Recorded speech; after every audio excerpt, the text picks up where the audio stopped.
Tractor सह धान गदा पोड़गला। नुआपड़ा जिला सीनापाली ब्लॉक अंतर्गत हीरापुर ग्राम में ओडी 265263 नंबर विशिष्ट ट्राक्टर इंजिन रु निया बाहरी ट्राक्टर सह धान गदा पोड़ी पाउंस हो जाइछि।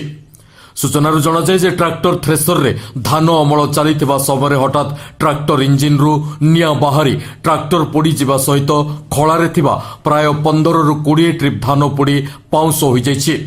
इनके आनी थी धान मड़े और सैलेंसर रु निया बाहरी करी पुआल के लाई करी पुआल रु हुड़ के लगला हुड़ रु हेडे धान गदा मन थिला एटा मन जली गला। इंजीनियर बाट जे जली करी धान 10 गाड़ी पुड़ी गला। सब पुड़ी गला। लिभी पारलो कि नहीं? लिभी नहीं पाड़ी। केंदा करबो बे? टंकर आला कर लिमाला। बची छे का किछि नहीं बचे।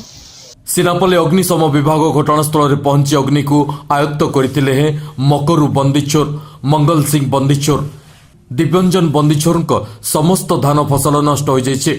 ट्राक्टर रे सर्ट सर्किट होइतिबा आशंका करा जाउतबा बेले ट्राक्टर मालिक मालपड़ा निवासी तनुहंस बोली जना पड़िछि।